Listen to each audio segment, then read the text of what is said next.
आपका स्वागत है इस वीडियो रिकॉर्डिंग में। देखिए, मैं इसमें गायों के पालन में जो हॉल्स्टीन गाय हैं इनके बारे में दो बात बता रहा हूँ। एक तो बात यह है कि इनका पेट फूल जाता है। मैं जो हूँ काफी समय से गाय रख रहा हूँ। मैं रिटायर्ड प्रोफेसर हूँ, 2004 में ही रिटायर हो गया था। पर मेरा मानना यह है जब तक जानवर नहीं रखेंगे तब तक आप उनकी डॉक्टरी नहीं कर सकते। तो मैं इसमें जो है वो ज्यादातर रिपीट ब्रीडिंग का खरीदता हूँ और उनको प्रेग्नेंट कर लेता हूँ। मेरे हर्ड में कभी पेट फूलने की कोई शिकायत नहीं हुई। कारण यह है कि मैं उन्हें बैलेंस फीड देता हूँ, उनको इसकी गोली देता हूँ, केजाइम देता हूँ और उसको एसिलॉक दे देता हूँ। एसिलॉक का चित्र यहाँ दिखाया गया है, आप एसिलॉक का प्रयोग करिए। तो मैं तो अपने जीवन में कभी भी इस शिकायत से नहीं आया कि साहब गाय का पेट फूल गया। तो इसको समझ लिए, अगर आपने अंधाधुंध उसको जो है गेहूं भी खिला रहे हैं और उसके साथ साथ आप उसको दाना भी खिला रहे हैं। अब तो बने बनाए दाने आते हैं, वो 12 रुपए किलो से 16 रुपए किलो तक है। जितनी आपकी गाय दूध देती है उसी हिसाब से आप उसको दे दीजिए। उतना ही जो 30 किलो वाली गाय के लिए अलग है दाना, 20 किलो वाली के लिए अलग है, 10 किलो वाली के लिए अलग है, 5 किलो वाली के लिए अलग है। तो इसमें आप अपना समय मत बढ़ाएं। मैं पहले भी बता चुका हूँ और अब भी बता रहा हूँ। जो लोग इसमें नए नए कूदते हैं वो कृपया अपने से कम पढ़े लिखों की कोई भी सलाह न माने। जो आपको सलाह देते हैं उससे आपका नुकसान होता है। उन पर उनसे कोई जिरह भी मत करिए। उनको कहिए कि वो ठीक कह रहे हैं और उनकी बात बिल्कुल सही है। तो आप नेट पे देख लीजिए, आज का सब चीज नेट पे अवेलेबल है। और शर्तिया इलाज कुछ नहीं होता। शर्तिया इलाज न पेट फूलने का है, न मैस्टाइटिस का है, न जेर निकलने का है, न रिपीट ब्लीडिंग का है। और दूसरी बात मैं बता रहा हूँ, जेर निकल रही है, कृपया इसको यहाँ पे मत पूछिए मेरे चैनल पे। ये कोई समस्या नहीं है, ये आपकी बनाई समस्या है। या तो आप खाली बैठे हैं इसलिए आप पूछते हैं कि साहब जेर नहीं गिरी। आप नहीं कह रहे, आपके घर वाले कह रहे तो आप भी कहना शुरू कर देते हो उसको। नहीं गिरी तो कोई खास बात नहीं है। डॉक्टर शंकर सिंह है, वो मथुरा वेटरनरी कॉलेज के बड़े प्रोफेसर है, वो तो बताते हैं कि 7 दिन तक भी न गिरा, कोई बात नहीं है। पहले आप वो टेलीविजन देखते हैं, फिर आप कहते हैं कि साहब वो हमारा डॉक्टर कह रहा है हाथ से निकालेंगे। जब हम आपको मने कर रहे हैं कि इसको हाथ से मत निकालिए, कि इसमें आपको नुकसान हो जाएगा, तभी आप उसे मतलब उस बात को कहते हैं। और अगर आपको निकलवानी है तो निकलवा लीजिए, कोई ऐसी बात थोड़ी है। वो ऐसा है कि जो गाय की जेर है वो 62 जगह फंसी रहती है और ब्रुसेलोसिस में ही रुकती है। अगर ब्रुसेलोसिस है पशु को तो जेर भी रुकेगी, बच्चा भी मरेगा, बच्चा भी फंसेगा और 50 बवाल होंगे। वो आप गाय खरीद रहे हैं तो ऐसी गाय खरीदिए जिसका बच्चा है। छोटे फार्मर से खरीदिए, बड़े फार्म में तो किसी और का बच्चा लगा दिया, उसके सब बेच दी गाय। तो या प्रेग्नेंट गाय ले आइए, तब आप उससे ब्रुसेलोसिस से बच सकते हैं। तो उसमें कोई बात नहीं है, उसमें क्लोप्रोस्टिनॉल आता है और आप 9 सादर दीजिए और थोड़ा इंतजार करिए, वो निकल जाएगी। और फ्यूरिया की गोली दीजिए। अगर आपने एंटीबायोटिक लगा दिया कोई भी तो वो नहीं निकलेगी, क्योंकि एंटीबायोटिक लगने के बाद कोई चीज सड़ती नहीं है, फिर सड़ेगी नहीं तो निकलेगी नहीं। तो ये मैं इसी बारे में बता रहा हूँ। ज्यादा परेशान मत होइए कि साहब ये नहीं निकल रही साहब, उसमें पॉइजन। अरे उसमें कोई पॉइजन नहीं होगा, वो सड़ेगी तो वो निकलेगी। आदमी औरत की जेर तो कभी नहीं फंसती, कभी आपने सुना भी नहीं होगा। ये पशुओं की जेर जो है, जो बंधे रहते हैं उनकी रुक जाती है, कभी कभी तो निकल आएगी। 1 दिन में नहीं 2 दिन में निकलेगी। प्रोक्रास्टिनॉल लगा दीजिए और 10 से 1 हफ्ते बाद प्रोक्रास्टिनॉल आता है, प्रेगुआमेट, स्टिमुलेट, इसका चित्र यहाँ दिखाया गया है, तो निकल जाएगी जेर। कोई ऐसी विशेष बात नहीं है।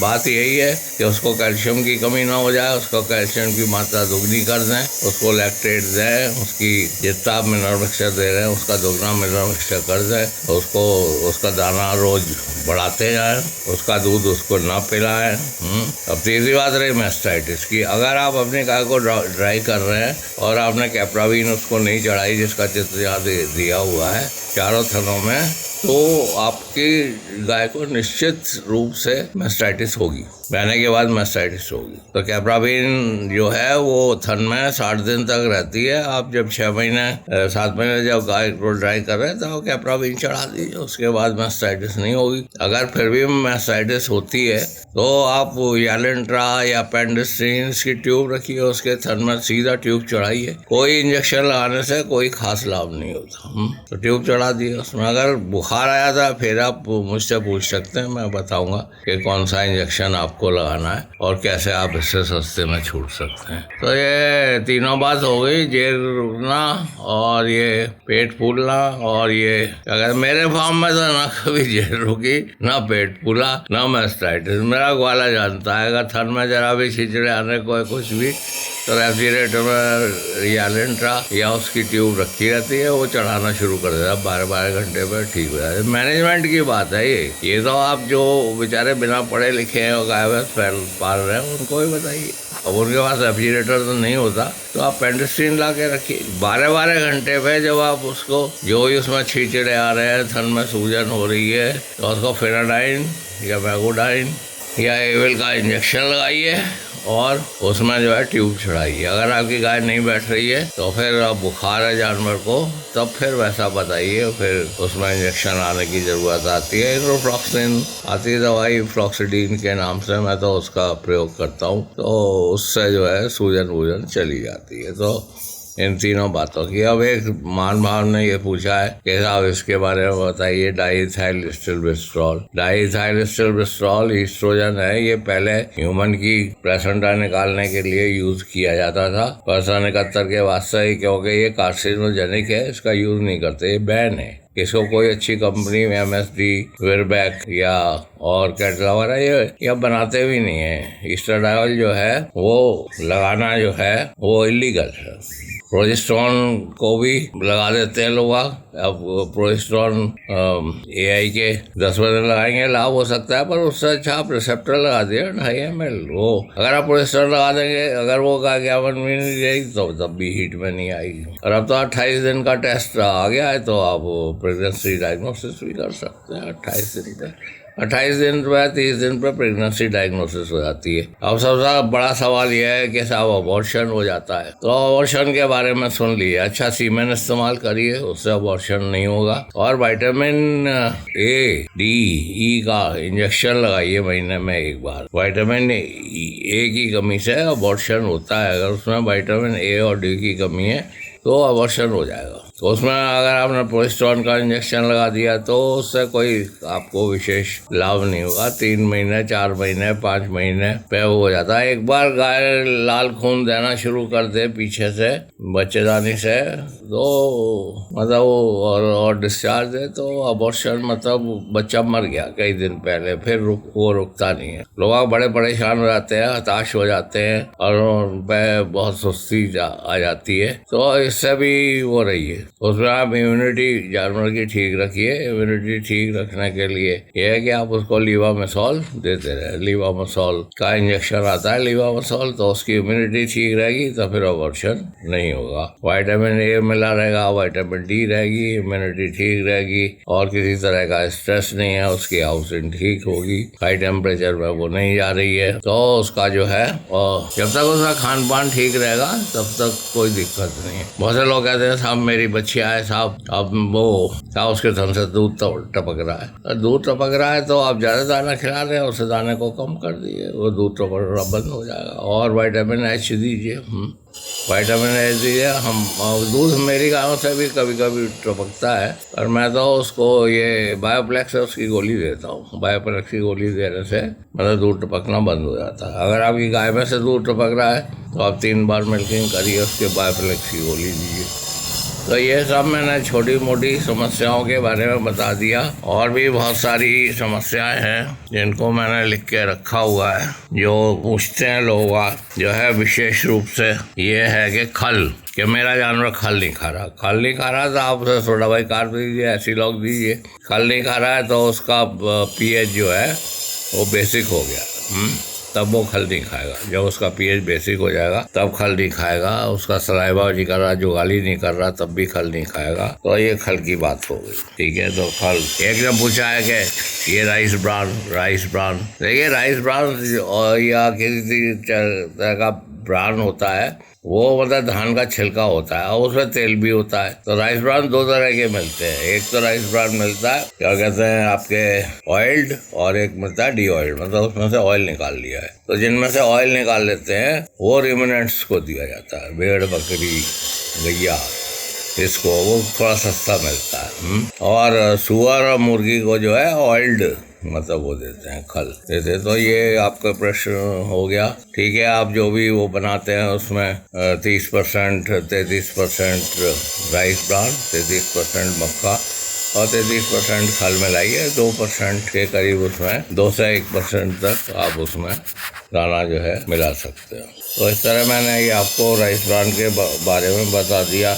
और इसके बाद किसी महानुभाव ने ये पूछा है कि साहब ये बताइए कि अमल्या क्या होता है। इस पर वीडियो बना दिया है मैंने। अगर आपका जानवर नया बीमार पड़ गया है, उसके बाद उसकी वो ह्यूमन मोर्टेलिटी नहीं है, खान पी नहीं रहा है, तो आप अमल्या का प्रयोग करिए। ये कैडिला का है, अगर आपके यहाँ मिल जाता है तो बहुत अच्छी बात है। इसके बाद जो है इमिडोकार्ब जो है वो जो है एनाप्लाज्मोसिस के लिए यूज होता है। ये बवेसिया और एनाप्लाज्मोसिस का, इसका आप उपयोग करिए। अगर आप पूर्वी भारतवर्ष में तो इमिडोकार्ब का जरूर उपयोग करिए। अपने कंपाउंडर डॉक्टर साहब से पूछ लीजिए। बैरनेल और ब्रूबार्बोकनर का तो प्रयोग करते ही है, पर एनाप्लाज्मोसिस से बचने के लिए आप इमिडोकार्ब का प्रयोग करिए। तो इन्हीं सब प्रश्न का उत्तर मैंने आपको दिया। और भी आपके कोई प्रश्न होते हैं तो आप संकोच पूछिए। अब मैं जो है वो पढ़ लेता हूँ जो आपके कमेंट्स हैं। उसमें कमेंट ये भी है, साहब मैं ट्रेनिंग लेना चाहता हूँ। आप ट्रेनिंग अवश्य लीजिए। देखिए, जब तक आप 20 लीटर 30 लीटर की गाय नहीं रखेंगे आप डेयरी में, 1 साल तो आपको बड़ा अच्छा लगेगा, 5-6 महीने। उसके बाद रिपीट ब्रीडिंग शुरू हो जाती है। तो हम repeat breeding, AI, embryo transfer और सीमेन की उपलब्धि, use of the frozen semen, production of क्या ब्राजीलियन गिरी काओ, ये सब की ट्रेनिंग देते हैं, सब बताते हैं आपको कि आप जो है कैसे डेयरी में चलिए। और हमारे शिक्षार्थी भी है, हम कोई ज्यादा बड़ा खेल नहीं खेलते हैं। हमारा ऐसा है कि फार्मर से स्कूल है, आपको फार्मर से मुलाकात करवा देंगे। वो जो है हमारे यहाँ की ट्रेनिंग के बारे में बताएगा, जो लाभ उनको मिला है वो भी बताएंगे। तो बहुत गिने चुने लोग इसमें हैं और वो अपने लाभ अर्जित कर रहे हैं और वो दिन भर मिले रहते हैं। वो यहाँ आके रुकते हैं हमारे यहाँ। उसके लिए आप 7979848332 पे राजा जी हैं, उनसे संपर्क करिए। हम ज़्यादा स्टूडेंट को नहीं लेते, 1-2 स्टूडेंट को ही लेते हैं। उनको फील्ड की भी ट्रेनिंग देते हैं और उनको फार्म भी दिखाते हैं और उनको रिप्रोडक्शन में और जो भयंकर बीमारियां हैं उनकी भी ट्रेनिंग दी जाती है। इसमें इमिडोकार्ब बहुत इम्पोर्टेंट है। ब्रूबार्बोकनर, इमिडोकार्ब, बैरनेल, इसके बारे में कोई डेयरी प्रोग्राम नहीं बताता है और इससे बहुत सी गाय मरती हैं। ये टिक बॉर्न डिजीजेज है। टिक बॉर्न डिजीज वो होती है जो टिक से होती है, उसमें एनाप्लाज्मोसिस, ट्रिप्नोसोमाइसिस, उससे जो है वो थैलेरिया, बवेसिया। तो इसके मेरे वीडियो है टिक बॉर्न डिजीज के, आप देख लीजिए। अगर आप किसी तरह की ट्रेनिंग पे आना चाहते हैं ऑनलाइन या ऑफलाइन, तो मैंने आपको नंबर बता दिया है, आप उसमें रजिस्ट्रेशन करा लीजिए। मेरा धंधा यही है कि मैं जो हूँ ये चाहता हूँ कि सब लोगों की डेयरी फले फूले। जो आप जो ट्रेंड चल रहा है कि 300 रुपये ले लिए, 400 रुपये ले लिए, 2-3 हजार रुपये दिन में कमा लिए, वो कोई कमाना नहीं है। वो तो उसको बेचारे को वैसे ही फायदा नहीं हो रहा है। तो उसमें मतलब आपको ये बताइए कि आप 30 लीटर की गाय, 20 लीटर की गाय कैसे रखेंगे, और उसके रखे बिना आपको डेयरी में मजा नहीं आएगा, आपको डेयरी की चाटनी पड़ेगी। आप हमेशा सोचते रहेंगे कि मैं इसका का एग्जाम दे दूँ, अब पुलिस में भर्ती हो रही है उसमें चला जाऊं, अब जो है कुछ और कर लूं धंधा। वो ये रहा है कि अपनी जमीन को कब्जा करने के लिए लोग बाहर से आ जाते हैं घर पे। अब घर पे आने का कारण ये भी है, मोबाइल है, सड़कें हैं और गांव में स्वच्छ वातावरण है, तो आ जाते हैं वो लोग। पर फिर सोचते हैं कि मैं क्या करूं। अब मछली पालन, मुर्गी पालन आप कर नहीं सकते, वो भैंस पालन भी नहीं कर सकते, क्योंकि भैंस तो बड़ा विकट जानवर है, उसके लिए आपको दूध निकालना आना चाहिए। जो निकाल लेते हैं वो पालते हैं अपने, जैसे पश्चिमी उत्तर प्रदेश है, हरियाणा में, वो पूरा भैंस पे ही निर्भर है। उनके यहाँ काउस टू बफेलो रेशियो अगर एक गाय है तो 10 भैंसें होंगी, वहाँ पे गाय ज़्यादा नहीं है। और जो कॉमर्शियल डेयरी करते हैं वो दूध होने की वजह से वो जो है वो गाय को ही रखते हैं। अब ऐसी गाय काफ़ी, ऐसा सीमेंट भी उपलब्ध है और गाय भी उपलब्ध है जो 25, 30, 40 लीटर दूध देती है। तो उसी विद्या को हम बताते हैं। मैं मुर्गी भी रखता हूँ, कुत्ते भी रखता हूँ और गैया भी रखता हूँ, और मेरा एक खाना बनाने वाला भी है जो कि मेरे मेहमानों को मेरे को खाना देता है। तो आप भी करिए। अगर आप वेजिटेरियन है तो एनिमल्स को रखिए। एनिमल्स रखना तो बहुत फायदेमंद चीज़ है। कुत्ते की डॉक्टरी से कोई बड़े बड़े शहरों में तो फायदा हो जाता है, पर जो सॉलिड इनकम होती है वो गाय से ही होती है। अगर आपके पास गाय है तो आप अच्छा कुत्ता भी रख सकते हो। मेरे पास भी मतलब पेडिग्री कुत्ते हैं, डोबरमैन भी है, एप्सो भी है, कई ब्रीड है मतलब। तो रखे तो अच्छे कुत्ते रखिए, जैसे देखते ही लोग आके साहब कहाँ से लाए, हमें भी दिला दीजिए साहब, इसका बच्चा हमें भी दिला दीजिए। तो मैं ये वेटनरी बंधुओं को बता रहा हूँ कि मुझे 50 साल हो गए। मैं सन 63 में वेटनरी में चला गया था, और तब से मैंने 60 साल में, अब तो 50 साल का हूँ, 70 साल हो गए। 70 साल में बहुत तमाशा देखा। मैं गांव में भी रहा, मैं विदेश में भी रहा, मैं जो है डायरेक्टर फार्म भी रहा, मैं प्रोफेसर भी रहा। तो अब भी पढ़ाता हूँ, मैं बायोटेक्नोलॉजी एंड जेनेटिक इंजीनियरिंग पढ़ाता हूँ। तो यही है।